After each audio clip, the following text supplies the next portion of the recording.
Hi everyone, मेरा नाम doctor खुशबू है। मैं स्किन से रिलेटेड वीडियोस बनाती हूँ। आज मैं आपको बताऊंगी कि अगर आप अपने 50s में हो, अपने 50 साल की आपकी एज हो गई है और आप अपनी स्किन का ध्यान रखना चाहते हो, आपने बहुत टाइम से कुछ नहीं किया, आपको क्या रूटीन फॉलो करना है, वो इस वीडियो में मैं बात करूंगी। तो सबसे पहले हम मॉर्निंग स्किन केयर रूटीन की बात करेंगे। मॉर्निंग में उठते ही आपको एक फेस वॉश यूज करना है। जैसे जैसे हमारी एज बढ़ती है हमारी स्किन ड्राई होना स्टार्ट हो जाती है, हार्मोनल इम्बैलेंसेस की वजह से, मेनोपॉज की वजह से। तो उसके लिए हमें एक माइल्ड सा फेस वॉश यूज करना है, जैसे कि सेटाफिल का जेंटल स्किन क्लिनजर हम यूज कर सकते हैं। मैं जो जो भी प्रोडक्ट बताऊंगी उसकी साइड में पिक्चर शेयर कर दूंगी, तो आप उसको देख के बाय कर सकते हो। फेस वॉश करने के बाद आपको एक मॉइस्चराइजर लगाना है। मॉइस्चराइजर भी आपका बहुत ज्यादा ड्राइंग नहीं होना चाहिए, थोड़ा सा हमें क्रीमी मॉइस्चराइजर लगाना है। तो क्रीमी मॉइस्चराइजर में हम सीटाफिल का DAM लोशन आता है, वो यूज कर सकते हैं। आपको 2 ड्रॉप लगानी है और उसको अच्छे से स्प्रेड आउट करना है। उसके बाद आपको, अगर आपको अंडर आई कंसर्न्स हैं, जैसे अंडर आई में पिगमेंटेशन है या अंडर आई आपकी रिंकली हो गई है, तो हमें उसको टैकल करना है। पिगमेंटेशन के लिए जो विटामिन K बेस्ड सीरम होते हैं वो अच्छे होते हैं, वो बस सर्कुलेशन को इम्प्रूव करते हैं, जो डार्कनेस होती है उसको कम करते हैं। तो उसके लिए सेस्डर्मा का K with dark circle serum आता है, वो आपको मॉर्निंग में लगाना है। और फिर उसके ऊपर से आपको अपनी सनस्क्रीन लगानी है। सनस्क्रीन में आप लाशील्ड का SPF 40 सनस्क्रीन आता है, वो मैट फिनिश में है, वो लगा सकते हो। या फिर सनक्रॉस का SPF 50 आता है, ये थोड़ा क्रीमी है, वो लगा सकते हो। अगर आपकी स्किन बहुत ड्राई है तो आपको क्रीमी सनस्क्रीन लगाना है। अगर आपकी स्किन नॉर्मल टू ऑयली है तो फिर आपको मैट फिनिश वाला लाशील्ड आप लगा के देख सकते हो। यह हो गया आपका मॉर्निंग स्किन केयर रेजिम। अब हम इवनिंग जाते हैं। इवनिंग में हमें क्या करना है? इवनिंग में अगर आप हाउस वाइफ हो तो भी आपको फेस वॉश करना है, आप ऑफिस से आते हो तो भी आने के बाद आपको फेस वॉश करना है। उसके बाद आपको सेम मॉइस्चराइजर लगाना है। उसके बाद आपको सीरम लगाना है। सीरम में आप एक ब्राइटनिंग सीरम, जैसे कि विटामिन C सीरम आप लगा सकते हो। विटामिन C एंटीऑक्सीडेंट होता है, एंटी एजिंग होता है, हेल्प करता है आपकी स्किन को ग्लो करने में। तो उसमें आप VCX 15 सीरम आता है, या सेस्डर्मा का लाइपोसोमल सीरम आता है, ये विटामिन C सीरम है। उसको भी आपको पूरे फेस पे लगाना है, साथ में आपको नेक पे भी लगाना है, क्योंकि नेक भी हमारे फेस का ही एक पार्ट होती है। फिर उसके बाद अब नाइट में चलते हैं कि हमें नाइट में क्या लगाना है। जो हमारी एजिंग हो गई है उसके लिए रेटिनॉल होता है, जो स्किन की फाइन लाइंस, रिंकल्स, इन सबको थोड़ा सा प्रिवेंट करता है। लेकिन जो आपको ऑलरेडी रिंकल्स पड़ गए हैं, जो आपको लाइंस पड़ गई हैं, जैसे यहाँ पे लाइंस पड़ जाती हैं, फोरहेड पे लाइंस पड़ जाती हैं, आईज के साइड में लाइंस पड़ गई हैं, यहाँ पे पड़ गई हैं, आपकी फेस सैग हो गया है, तो उसके लिए आपको क्या करना है वो इस वीडियो के लास्ट में मैं आपको बताऊंगी। अभी हम सिर्फ क्रीम्स के बारे में बात करेंगे कि हमें एप्लीकेशन क्या करना है। तो जब आप नाइट में पहुंच गए हो तो नाइट में फिर से आपको अंडर आई क्रीम लगानी है। इस बार हम रेटिनॉल वाली क्रीम लगाएंगे। मॉर्निंग में हमने पिगमेंटेशन के लिए लगाई थी, अब हम anti ageing under eye cream लगाएंगे।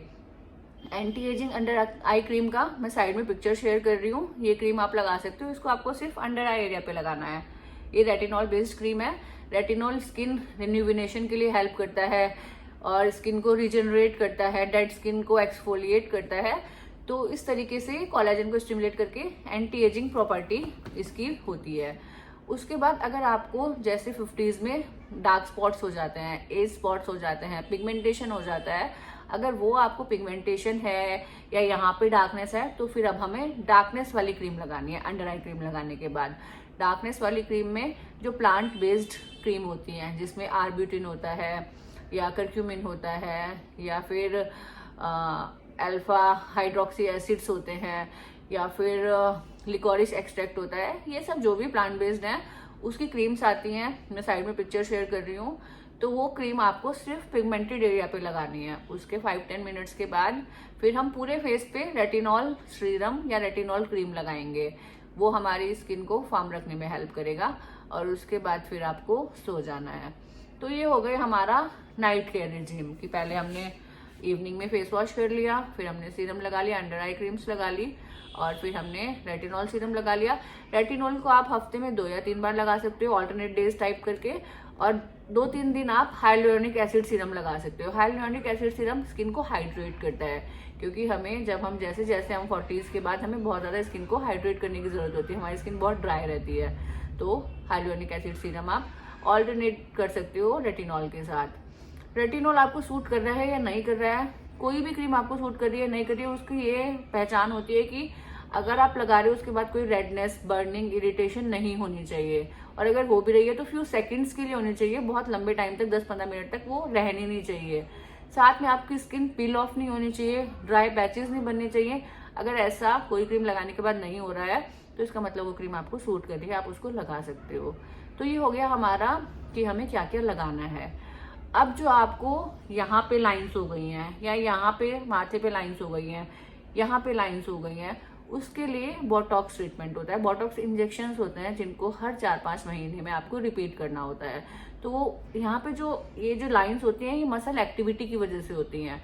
वो बोटॉक्स इंजेक्शन मसल को थोड़ा सा रिलैक्स कर देता है ताकि जो लाइंस हैं वो मसल वहाँ पे उतना वर्क ना करें और वो लाइन फॉर्मेशन थोड़ा कम हो जाए। अब जिनको यहाँ पे लाइंस हो जाती हैं उसके लिए फिर हमें फिलर करना होता है। फिलर एक जेल जैसा इंजेक्शन होता है जिसको हम इंजेक्ट करते हैं। बहुत सारे लोग यहाँ पे फिलर कराते हैं चिक को फिल करने के लिए। तो जब हमारा फेस ऐसे सैग हो जाता है, हम यहाँ पे फिलर करेंगे तो ये थोड़ा सा लिफ्ट हो जाएगा इस तरीके से। तो अगर आपको लगता है कि आपको फेस को इस टाइप की नीड है कि बहुत ज्यादा सैग हो गया है, बोटॉक्स फिलर आप कंसिडर कर सकते हो। साथ में हाइफू या एक्सिलस, ये सब RF वेव्स या अल्ट्रासाउंड वेव्स ट्रीटमेंट होते हैं जो स्किन के कोलेजन को फॉर्म करते हैं।